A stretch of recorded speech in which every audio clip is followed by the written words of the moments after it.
नमस्कार, न्यूज 24 देख रहे हैं आप। मैं हूं आपके साथ डॉक्टर मीना शर्मा। राजस्थान में नए प्रदेश अध्यक्ष मदन राठौड़ ने आज पदभार संभाला।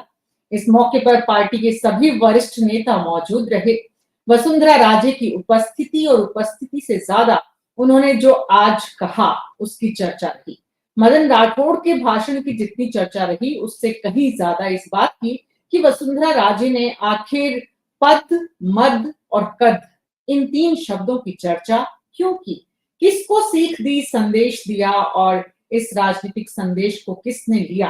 ये सवाल है जिसका जवाब ढूंढने की कोशिश हमारे खास मेहमानों के साथ हम करते हैं। हमारे साथ राजेश कटारा कांग्रेस पार्टी के प्रवक्ता, मनीषा सिंह बीजेपी से, जगदीश शर्मा जी वरिष्ठ पत्रकार, राजीव तिवारी जी वरिष्ठ पत्रकार और डॉक्टर मुनेश अरोड़ा वरिष्ठ पत्रकार हैं। आप सभी का बहुत बहुत स्वागत है।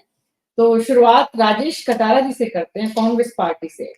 बीजेपी के अध्यक्ष पद की कमान मदन राठौड़ ने संभाली है राजेश कटारा जी, और साथ ही वसुंधरा जी के भाषण की बड़ी चर्चा।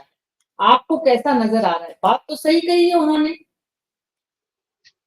नमस्ते जी नमस्ते।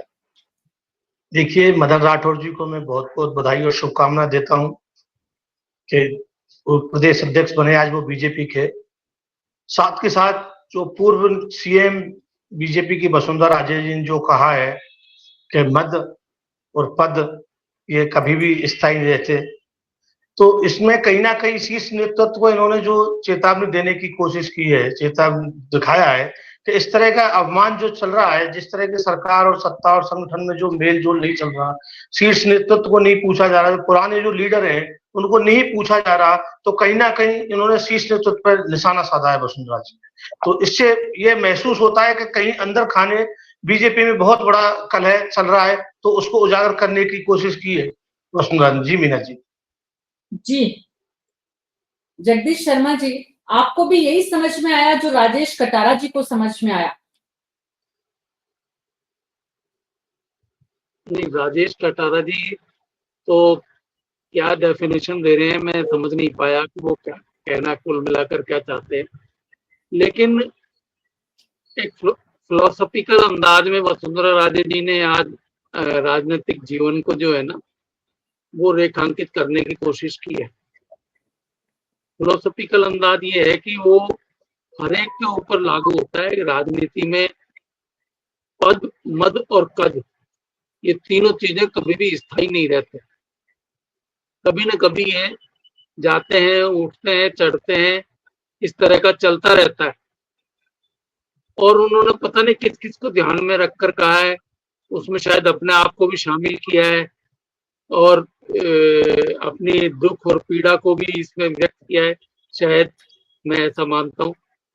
लेकिन राजस्थान में जो है बहुत सारे बीजेपी के नेता ऐसे हैं जिनको एक एक बार या एकाध बार अगर बड़ा पद मिल गया है तो वो नेता बड़े हो गए हैं, ऐसा है नहीं। जबकि क्योंकि जब कभी भी देखिए मैडम, राजनीति में तो क्या है कि जब तक जनता का प्रेम मिला हुआ है नेता को, उसका वो आदर कर रहे हैं, सत्कार कर रहे हैं, तब तक तो नेता बड़ा है, उसका कद भी है। लेकिन जब अगर ये सब चीजें नहीं मिलती हैं तो चाहे नेता कितना भी बड़ा हो वो छोटा ही हो जाएगा। इस बात पर निर्भर करता है कि जनता या मतदाता कह दीजिए आप राजनीति की दुनिया में। अपना ऑडियो बंद कर लीजिए प्लीज। जी जगदीश।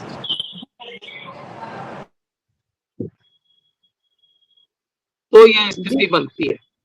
मैं ये मानता हूं कि वसुंधरा जी ने अपनी पीड़ा को शामिल करते हुए और भी कई सारे लोगों की पीड़ा को भी उजागर करते हुए ये बात कही है कि इसको कहीं दिमाग में मत बैठा लेना कि पद और कद ये जो है ये जाते हुए देर नहीं लगती। बिल्कुल, तो वसुंधरा जी की अपनी पीड़ा, अपने जैसे कुछ और लोगों की पीड़ा है जो उन्होंने साझा की मंच से, और साथ ही नसीहत भी दी।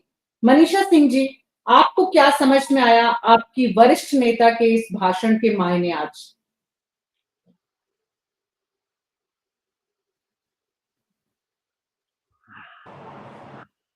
देखिए, माननीय वसुंधरा जी हैं जो बहुत बड़ी नेता है, जैसा कि मैं सुन रही थी कि उन्होंने यही कहा है कि यहाँ पर पद और कद जो है, कद है, वो एक काम से बनता है और पद का कोई भी मद नहीं होना चाहिए, घमंड नहीं होना चाहिए। यहाँ पे ये जो मदन राठौड़ जी का पदभार ग्रहण हो रहा था और यहाँ पे उन्होंने ये नसीहत सबको दी है। यहाँ पे सभी कार्यकर्ताओं को सीख, हम लोग कह सकते हैं कि एक तरह से सीख दी है कि वहाँ पे पद का कोई भी मद नहीं होना चाहिए। तो यहाँ पे वे वरिष्ठ नेता हैं, वरिष्ठ हमारे उपाध्यक्ष हैं और उन्होंने सभी कार्यकर्ताओं को ये सबको सीख दी है, जो कि सभी को लेना चाहिए, पक्ष को और विपक्ष सभी को लेना चाहिए। जी, तो देखिए जितने लोग हैं सबका एकदम अलग अलग पर्सपेक्टिव है। अभी दोनों को सुनना बाकी है, वरिष्ठ लोगों को। राजीव तिवारी जी, मनीषा सिंह जी को समझ में आ रहा है कि कार्यकर्ताओं को ये नसीहत दी है वरिष्ठ नेता ने पार्टी की, ताकि एक मोटिवेशन आए कार्यकर्ताओं को और उनमें अहंकार नहीं आए। आपको क्या समझ में आ रहा है राजीव जी? कुछ उन्होंने भाई नसीहत तो दी है और कुछ आप बीती भी है। मद आता है तो पद और कद दोनों चला जाता है। अब जगदीश जी कह रहे थे कि जनता के मन से उतर जाते हैं तो पद कद और मद सब खत्म हो जाता है। इन वसुंधरा जी के साथ तो उल्टा है, वो जनता में तो स्वीकार्य हैं। अब देखिए खुद भी जीत के आती हैं, अपने पुत्र को भी बहुत बड़े मार्जिन से जितवा के लेके आती हैं, अपने सहयोगियों को भी जितवा देती हैं, लेकिन जो मद है वहां उनकी पार्टी में ही उनका पद और कद कम कर दिया उसने। तो वो जो उनके अंदर एक एडामेंसी है, किसी भी चीज में अड़ने वाली जो चीज है या अपनी बात को मनवाने वाली बात है, तो उसका उन्होंने भी खामियाजा भुगता है। और वही नसीहत उन्होंने आज मदन राठौड़ जी को भी दी है। और आप देखिए कि मदन राठौड़ जी के शपथ ग्रहण में वो शामिल हुई, पदभार ग्रहण में, तो ये भी एक बड़ी बात है। अपन लोग पहले भी बात कर ही रहे थे कि मदन राठौड़ जो है वो वसुंधरा गुट के पुराने नेता हैं। वो आज उन्होंने साबित भी कर दिया उनके समारोह में आके, और ये सबको पूरी वो एक मतलब नीचे से कार्यकर्ता से लेके शीर्ष तक सबको एक मैसेज भी दे दिया कि भाई कोई भी अपने मद में ना रहे, ये पद और कद तो आने जाने वाली चीज है। और ये सामान्य सी चीज है, हम लोग स्कूल में पढ़ते थे, मार साहब यही बताते थे, कॉलेज में आए तो भी यही था, फिर नौकरी करी तो भी यही था कि भाई सामान्य रूप से काम करो, ज्यादा मद आया तो पद और कद का कोई पता नहीं होता कब चला जाए। तो ये सारी चीजें तो जिंदगी का यथार्थ है। वो उन्होंने आज अपनी पीड़ा के रूप में या अपनी आप बीती के रूप में या कार्यकर्ताओं को नसीहत के रूप में हर तरीके से उन्होंने उसको जाहिर किया सार्वजनिक रूप से। अब ये मैसेज उनका कहाँ तक जाता है, कैसे जाता है और उससे क्या उसके आगे उसके परिणाम निकलते हैं, ये आगे देखने की बात है। जी, तो राजीव तिवारी जी को लगता है कि जो एडामेंट नेचर उनका था रहा, जिसका खामियाजा उन्होंने भुगता, और उन्होंने संदेश अपनी पार्टी के मदन राठौड़ और दूसरे लोगों को दिया है कि भाई आप थोड़ा संभल कर चलना। और भी बहुत कुछ राजीव जी ने कहा, लेकिन एक बात डॉक्टर मुनेश अरोड़ा, इस आपसे पहले सवाल का जवाब लेती हूँ, उसके बाद समझूंगी कि महफिल में वो आए तो सारी लूट ले गए, महफिल की शोहरत, वो कौन सा शेर है? मदन राठौड़ की चर्चा नहीं हो रही, चर्चा वसुंधरा जी के भाषण की हो रही है। लेकिन डॉक्टर मुनेश अरोड़ा, आपको क्या समझ में आया? मीना जी आवाज आ रही है? मेरे यहाँ प्रॉब्लम है आवाज की। आ गई, चलो ठीक है, शुक्रिया। मीना जी, सबसे बड़ी बात है ये जो आपने कहा कि क्या समझ में आ रहा है, तो मेरे जो वरिष्ठ जन हैं शर्मा जी और राजीव तिवारी जी बहुत अच्छे से एक्सप्लेन कर चुके हैं। मीना जी, 3 हट होते हैं दुनिया में, जो सबसे फेमस हट है, बाल हट, राज हट, और तीसरा हट तो आप जानती हैं, मुस्कुरा रही हैं आप। तो जो तीसरा हट है ना, तो वसुंधरा जी के पास वो दोनों हट है। एक बात तो ये हो गई। नंबर 2, पद कद और मद, ये जो बात कही उन्होंने, वो सीधा सीधा मैसेज उन्होंने भजनलाल जी को और राठौड़ जी को दिया है। उन्होंने कहा तुम आ तो गए हो सत्ता में, केंद्र के इशारे से मोदी जी का वरदहस्त है आप पे, ये सीधा मैसेज वहां जा रहा है कि आज सत्ता आपको मिल गई है, आप आ गए हैं सत्ता में, मगर ये इस उसमें मत रहना, मद में, कि आप हमेशा इसी तरह रहोगे, क्योंकि मोदी जी के साथ जो हो रहा है इस समय पे और जो हालात बनते जा रहे हैं जिस तरह से भारतीय जनता पार्टी के अंदर, जैसे आप यूपी को उठा के देख लीजिए, यूपी में योगी जी के खिलाफ भी तो बोले केशव मौर्य, खुल के बोले। तो जहां भी पार्टी है, पार्टी के अंदर से ये बातें उठ रही हैं। ये तो बात मीना जी अपन चुनाव से पहले भी कर रहे थे, आज भी कर रहे हैं। तो वो जो मैसेज है देने का, और आरएसएस की बात भी आपके सामने आई है, हमें आरएसएस की जरूरत नहीं है, मगर बाद में हालात बदले। तो ये जो सब चीजें जो पार्टी के अंदर चल रही है ना, वो कुछ तो खिचड़ी पका रही है, और वो जो खिचड़ी है ना, उसको एक लाइन में वसुंधरा जी ने एक्सप्लेन करने की कोशिश की है, सिर्फ एक लाइन में। ये 3 शब्दों के अंदर उन्होंने बहुत कुछ, पूरी एक थीसिस लिख दी है। एक 3 शब्द के अंदर उन्होंने पूरी एक थीसिस लिख दी है। वसुंधरा राजे ने ये जो 3 शब्द जिस अंदाज में कहे, एक बार हम सब वो सुनते हैं, और मैं आप सबसे रिक्वेस्ट करूंगी कि एक बार, हमारे दर्शक तो देख ही रहे हैं, लेकिन आप लोग भी कार्यक्रम को खत्म होने के बाद एक बार जरूर देखिएगा।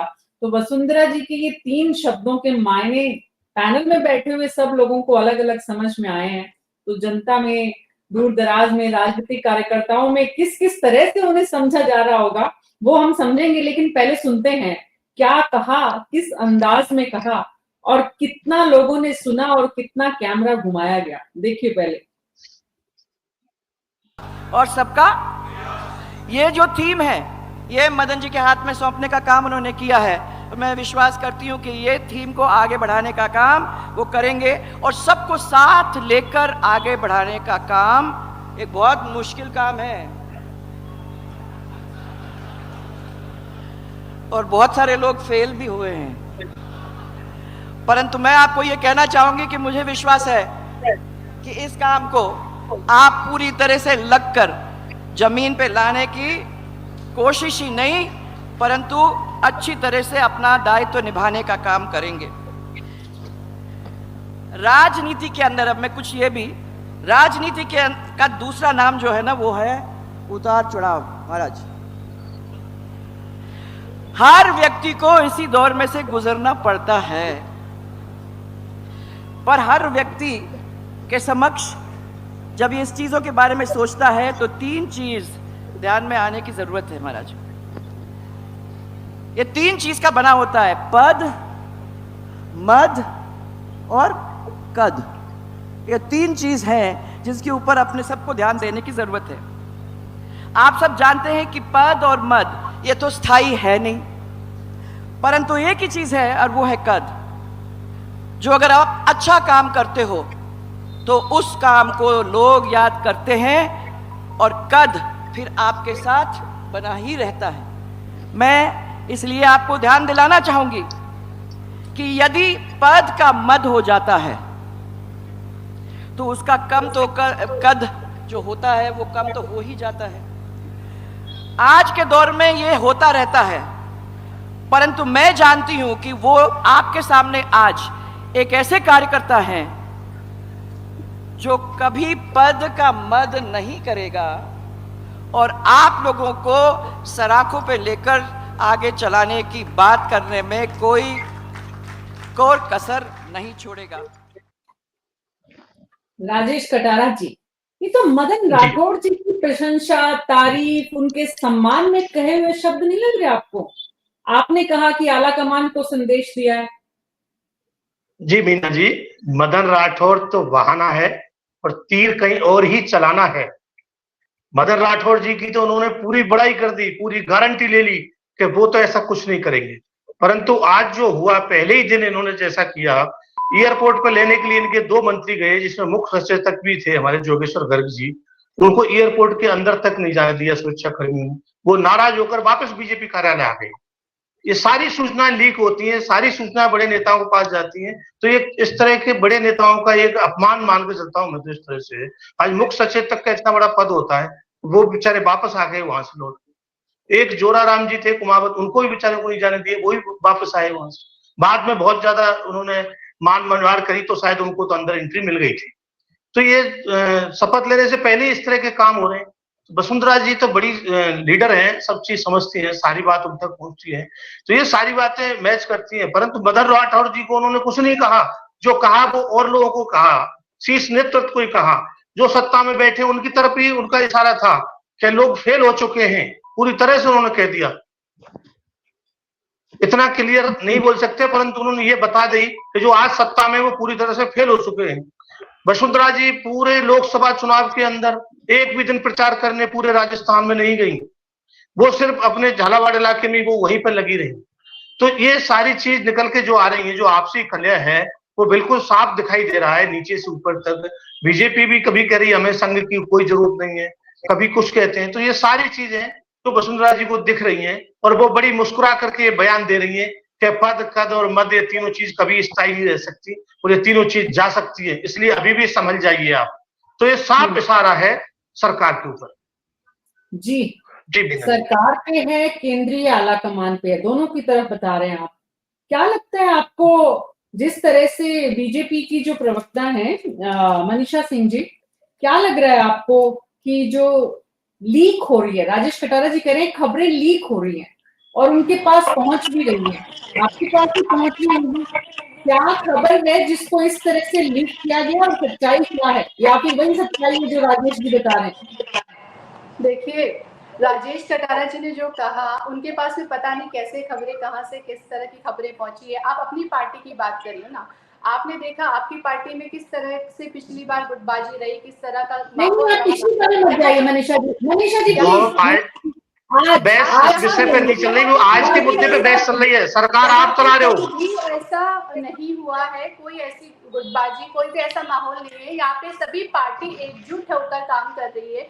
यहाँ पे मैंने कहा जिस तरह से कि जो वसुंधरा राजे हैं, उपाध्यक्ष हैं, राष्ट्रीय उपाध्यक्ष हैं, उन्होंने सभी कार्यकर्ताओं को ये मैसेज देने की, ये सीख देने की कोशिश की है। यहाँ पे किसी के ऊपर तंज नहीं कसा गया है, जिस तरह से आप ले रहे हैं इस बात को, है ना। यहाँ पे कोई भी पार्टी में कुछ ऐसा नहीं चल रहा है। यहाँ पे पार्टी एकजुट होकर काम करे, तभी विधानसभा में इतनी अच्छी जीत मिली। और अगर आप बात करते हैं आगे की,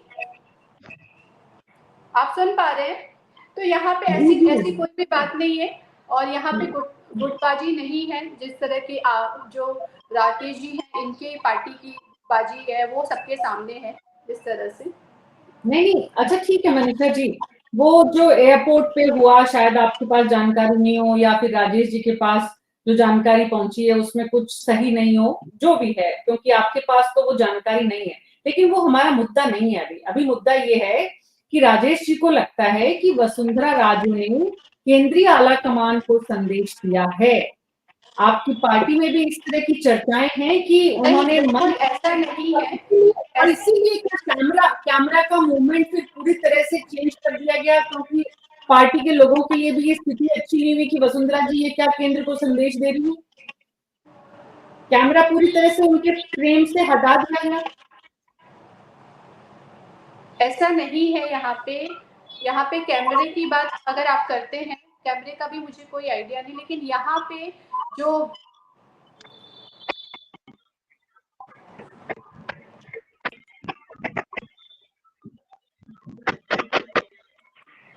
भी सीट दी गई है वो कार्यकर्ताओं को ही दी गई है। और राजेश कटारा जी अपने आंखों से देख रहे हैं, वो उनका नजरिया है। ठीक है, आप दोबारा उसी बात को स्थापित कर रही हूँ, कैमरा की आपको जानकारी नहीं है और एयरपोर्ट में जो कुछ हुआ उसका भी आपको इल्म नहीं है। राजीव तिवारी जी, ये मदन राठौर के शपथ और अध्यक्ष पद को ग्रहण करने से ज्यादा वसुंधरा जी का आला कमान को संदेश देने का या पार्टी के कार्यकर्ताओं को संदेश देने का या अपनी उपस्थिति दर्ज कराने का या और तमाम जो मुनेश अरोड़ा जी ने जिस हट का बात कही कि वो उस हट पर अड़ी हुई है, डटी हुई है, इन तमाम बातों के बीच भी खबर मदन राठौर नहीं है। देखिए, सबसे बड़ी बात आज वसुंधरा जी लिख कर लेके आई थी, पढ़कर बोल रही थी हाँ यानी वो पॉइंट नोट करके लाई थी कि मुझे क्या बोलना है, क्या सीख देनी है। हाँ अमूमन वो लिखा हुआ भाषण नहीं पढ़ती हैं, आज वो अपनी लाइनें लिख के लेके आएंगी कि मुझे क्या पद मद गद वाली जो है वो सारी चीजें कैसे बोलनी है, क्या करना है। और जब वो बोल रही थी, कैमरा बाल मुकुंदाचार्य जी की तरफ गया कि भैया पद का मद मत करो। फिर उन्होंने जो कहा, और उस समय जहां कैमरा गया कि फेल हो गए, तो मदन जी के पूर्ववर्ती के लिए था, उनसे पूर्ववर्ती के लिए था। तो आप देखिए कि मतलब जिस तरीके से पूरा चल रहा था सीन, तो वो उसमें सारी चीजें स्पष्ट हो रही थी। मनीषा जी प्लीज अपना ऑडियो बंद कर लीजिए। मनीषा जी, मनीष जी प्लीज। जी राजीव जी। तो एक किसी का और अभी चालू है ऑडियो। मनीष जी आप भी प्लीज बंद कर लीजिए। हाँ जी। तो वो सारा सीन देखिए आप, बिल्कुल कैमरा जैसे जैसे घूम रहा था और जैसे जैसे उनके बोल आ रहे थे वो सब स्पष्ट हो रहा था। और किस तरह आज उनको आगे पहले दीप प्रज्वलन के लिए बुलाया गया, और फिर आगे एक और पूर्ववर्ती भी वहां मौजूद थे जो कि मदन जी के और वसुंधरा जी के बहुत कसम खास रहे, वो भी वहां मौजूद थे। तो ये पूरा जो सीन देखने में आया, उससे सारी चीजें स्पष्ट हो रही थी कि अब या तो केंद्रीय नेतृत्व चाहता है कि ये लोग भी सक्रिय हों, भाई उपचुनाव आ रहे हैं 5 के, और नहीं तो ये 5 उपचुनाव के बाद फिर कोई अच्छा खेल हो सकता है। ये सारी चीजें बिल्कुल आज का जो ये पूरा प्रोग्राम था उससे सब चीजें स्पष्ट हो रही थी, सारी चीजें साफ साफ दिखाई दे रही थी। आपने जो, मैंने वैसे प्रोग्राम को नहीं देखा था, लेकिन अभी आपने जब दिखाया तो वो एक नजर में ही सारी चीजें समझ में आ जाती हैं कि क्या है क्या नहीं है, किस तरीके से चल रहा है। तो मुझे तो लगता है कि अब बहुत दिलचस्प वीडियो सामने आया है इस बैठक का, हालांकि वो हम आपको अभी नहीं दिखा पा रहे, लेकिन वो वीडियो भी काफी इंटरेस्टिंग है जिसमें राजेंद्र राठौड़, डॉक्टर सतीश पूनिया, अरुण चतुर्वेदी और परनामी जी चारों बैठे हुए हैं, और वो चारों जिस तरह से बैठकर एक दूसरे से बात कर रहे हैं उसे भी बहुत खूबसूरत तरीके से लोगों ने उसको सोशल मीडिया पे वायरल हो रहा है वो वीडियो। लेकिन जगदीश शर्मा जी, हाँ राजीव जी, मैं ये बात बोल रही थी कि महफिल में वसुंधरा राजे ही है, लेकिन आज भी बिल्कुल आज तो वही छाई हुई थी। आप देखिए ना, जहाँ पे वो पूजा हो रही थी वहां भी वो मदन राठौड़ के बिल्कुल पीछे बैठी थी, और उनको जिस तरीके से बुके भी दिया तो वो बुके उन्होंने पीछे की तरफ किया, वो तो भजन लाल जी और वो थे तो वो उन्होंने पकड़ लिया, नहीं तो उनका मंतव्य तो वहीं था, बुके भी उनको ही देने का। तो तो ये सारी चीजें क्या शो करती हैं। जी। आज कलराज मिश्र राजस्थान से चले भी गए हैं, वो भी एक बहुत बड़ा विषय, लेकिन राज्यपाल पद की गरिमा है इसलिए मैंने कभी उस पर 2 बार सोचा भी शो करने का, लेकिन फिर नहीं किया, क्योंकि राज्यपाल और राजभवन सबसे को बड़ी बात है, राज्यपाल जी जब जा रहे हैं उनका विदाई समारोह हो रहा है, और 100 संगठन उनके विदाई समारोह, और वो कैसे संगठन है सबको पता है। वही वो सम्मान समारोह हो रहा है, ये हो रहा है। गवर्नर हाउस और गवर्नर पद को लेकर भी बहुत सारी बातें राजस्थान में उनके कार्यकाल में हुई, लेकिन अभी उन पर नहीं जा रहे हैं। जगदीश शर्मा जी, मदन राठौड़ आएंगे, वसुंधरा राजे उनके मंच पर होंगी, और सीपी जोशी और तमाम जो इस वक्त बीजेपी की परेशानी है कि बीजेपी अलग अलग खेमों में बंटी हुई है, मदन राठौड़ की शख्सियत और काबिलियत से अब उस पर विराम लग जाएगा, इस तरह की बातें कुछ कुछ आई थी। आज तो विराम लगने की बजाय बढ़ गई ये बातें।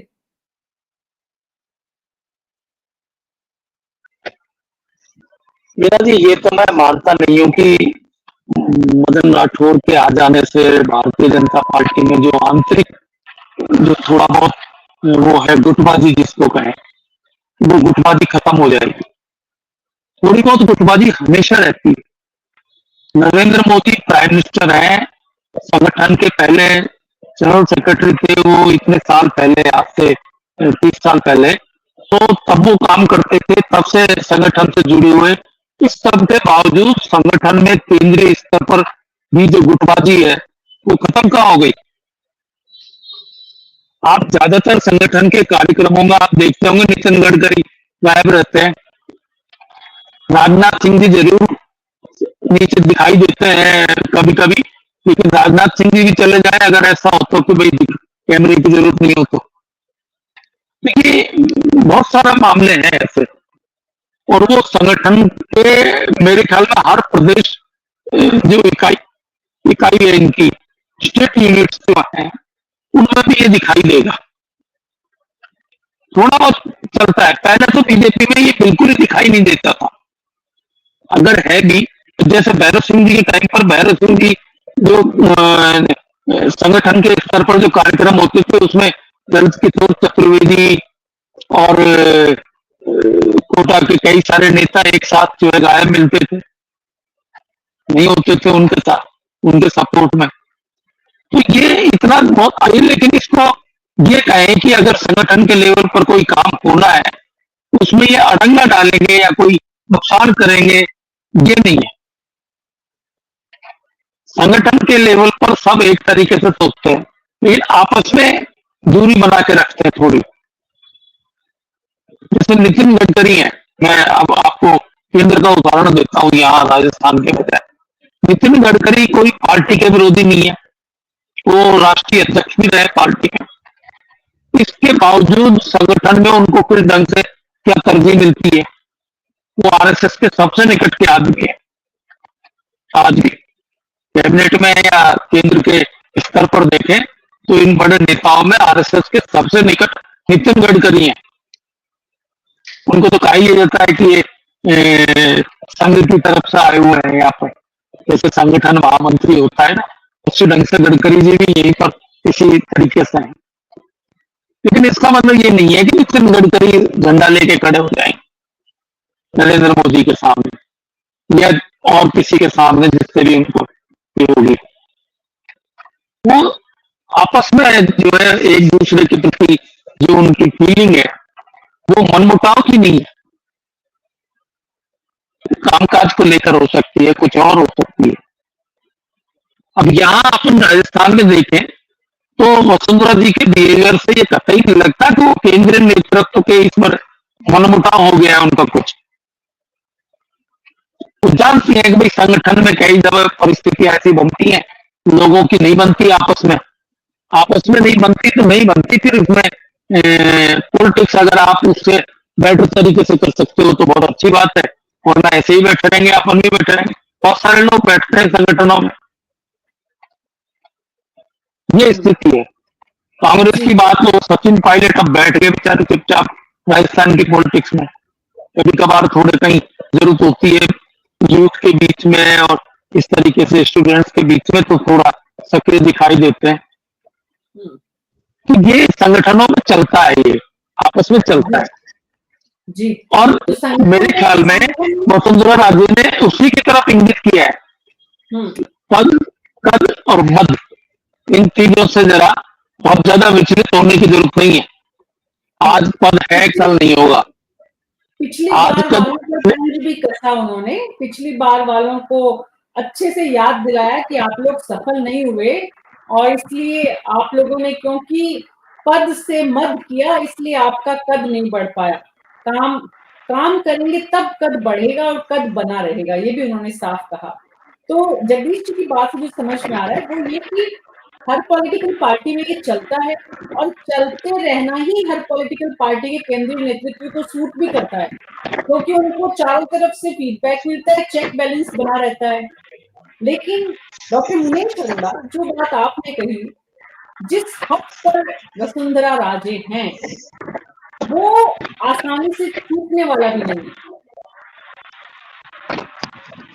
मीना जी बात तो सही है, क्योंकि एक उनके पास उनकी जो बैकग्राउंड है ना सिंधिया परिवार की, उसकी भी अपनी एक अहमियत है। एक आम आदमी नीचे से आता है और बढ़ते बढ़ते बढ़ते ऊपर तक जाता है, और एक राज परिवार से आता है, उन दोनों में फर्क होता है। एक आम आदमी से आप अपेक्षा नहीं कर सकते जो राज परिवार से आए हुए लोगों की एटीट्यूड, उनका रहने का ढंग, उनका बोलने का ढंग, उनका आम आदमी से मिक्स होने का ढंग, उसमें बहुत फर्क होता है मीना जी। फिर राजशाही के साथ साथ सत्ता भी उनके पास रही, उससे भी मना नहीं किया जा सकता। मगर मीना जी, मैं एक चीज और कहना चाहता हूँ, जहां आपने क्लिपिंग दिखाना शुरू किया और जहां खत्म किया, उसमें 3 टुकड़े हैं। पहला टुकड़ा तो ये कह रहा है कि संगठन में सबको साथ लेकर चलना चाहिए, उसमें कुछ लोग फेल हुए, लाइन ये आई बाद में, उसमें कुछ लोग फेल हुए। तो संगठन को साथ लेकर चलना चाहिए, ये उनका दर्द है कि आज संगठन उनको साथ लेके नहीं चल रहा। कुछ लोग फेल हुए, ये सारा सेंट्रल की तरफ गया कि सेंट्रल सबको साथ लेके चलता तो वो भी आज भागीदारी में होती। आज वो भागीदारी में नहीं है। जिंदगी में उतार चढ़ाव आते रहते हैं, ये वापस फिर उनका दर्द आ गया। उन्होंने बहुत स्पष्ट रूप से कहा कि जिंदगी में उतार चढ़ाव, पद आना जाना, ये तो लगा रहता है। तो उन्होंने सीधा सीधा मैसेज भजनलाल जी को दिया, सीधा सीधा मैसेज मदन राठौड़ को दिया, और सीधा मैसेज सेंट्रल को दिया, इन 3 टुकड़ों के अंदर, और बहुत स्पष्ट रूप से दिया उन्होंने, कोई छुपा के नहीं किया, कोई लाग लपेट करके नहीं दिया। और वसुंधरा जी का ये ट्रेंड अब बना लिया है वसुंधरा जी ने कि कैसे मीडिया में लाइमलाइट में रहना है। उदयपुर में जब वो आई थी तब भी उन्होंने पेपर से ही पढ़ा था, और वो भी दिन चर्चा में रही थी वो सारे दिन। मीना जी, आपको याद है अच्छी तरह से, और उसके बाद एक इशू उठा था। ये मुझे याद है, ये उनके राजनीतिक सलाहकार जो भी हैं वो उनको जब लिख के देते हैं तो कई बार राजनेताओं को लगता है कि हाँ ठीक है, समझ लिया, पढ़ लेंगे, और फिर बाद में वहां जाके समझ में आता है कि नहीं, थोड़ा क्लिष्ट है, तो थोड़ा देख लो। बहरहाल बहुत बहुत मीना जी अपने यहाँ एक तरीका होता है हेडलाइंस बनाने का, सारी चीज में से कैसे हेडलाइंस को ढूंढा जाए, ये हेडलाइन सेंस। और मीना जी, इसमें दर्द भी है और मैसेज भी है कि अगर सत्ता को आगे चलना है भारतीय जनता पार्टी के, तो उसको संगठन में सबको साथ लेकर चलना चाहिए। ये उनका एक बहुत क्लियर कट मैसेज है। राजनीति विज्ञान के विद्यार्थी पढ़ते हैं डॉक्टर मनीष अरोड़ा कि सत्ता निरंकुश बनाती है और पूर्ण सत्ता पूर्ण निरंकुश बनाती है। वसुंधरा बस मीना जी, मैं यही बोलने वाला था। मैं आप जो इंडिकेशन दे रही है ना, सत्ता के साथ निरंकुशता आती है जी। ये बॉन्ड चीज है। अगर ये की सत्ता मिलेगी तो निरंकुशता आएगी, पार्शियलिटी आएगी, आप अपने लोगों को ज्यादा देना चाहेंगे, अपने आप को बचाने के लिए। वो मीना जी, एक राजनीति में एक कहावत है कि अगर आपको ऊपर बढ़ना है तो जिस टहनी पे पांव रख के चढ़ो, उस टहनी को सबसे पहले काटो, तब आप उससे आगे वाली टहनी पे चढ़ सकते हो। तो ये तो राजनीति खुद भी नहीं बच पाई और फिर आरोप लगाने से भी नहीं बच पाई। बहरहाल बहुत बहुत शुक्रिया आप सबका। कुल मिलाकर आप सबसे चर्चा के बाद जो बात समझ में आ रही है, वसुंधरा राजे ने ये 3 शब्दों के इस्तेमाल से 3 तरफ संदेश दिए। एक संदेश उस व्यक्ति को जो पद पर बैठ रहा है, मदन राठौड़। एक संदेश उस व्यक्ति को जो पद छोड़ चुके हैं, लंबी कतार है उन लोगों की। एक उस शख्स को जो केंद्रीय आलाकमान के नाम पर वो पूरी सत्ता चला रहे हैं, और एक कार्यकर्ताओं को भी, तो 3 भी नहीं बल्कि 4 कार्यकर्ताओं को भी साफ साफ संदेश कि ये स्थायी नहीं है। केंद्रीय नेतृत्व को भी संदेश कि स्थायी सत्ता नहीं है, और मदन राठौड़ को भी संदेश कि साथ लेकर सबको चलना है। अब कितना वसुंधरा राजे का ये संदेश कहां कहां तक पहुंचता है, कौन उसे आत्मसात करता है, कौन उसको अपने खिलाफ ताकत के रूप में इस्तेमाल करता है, ये समय बताएगा। लेकिन आज एक बात साफ हो गई है कि राजस्थान की राजनीति में, बीजेपी में वैसा सब कुछ नहीं चलने वाला जैसा कि बीजेपी आज मदन राठौड़ की तैनाती के नाम पर सोच रही थी। गुटबाजी जारी रहेगी, हमले जारी रहेंगे, गुटबाजी के साथ साथ हमलों के साथ साथ शीर्ष नेतृत्व, बड़े छोटे नेताओं के बीच जिस तरह का जो भी एक दूसरे से शिकायत का सिलसिला है, वो भी बंद होने वाला नहीं है। बहरहाल नजर बनाए रखिए न्यूज़ 24 पर। आज मेरे साथ इतना ही। नमस्कार।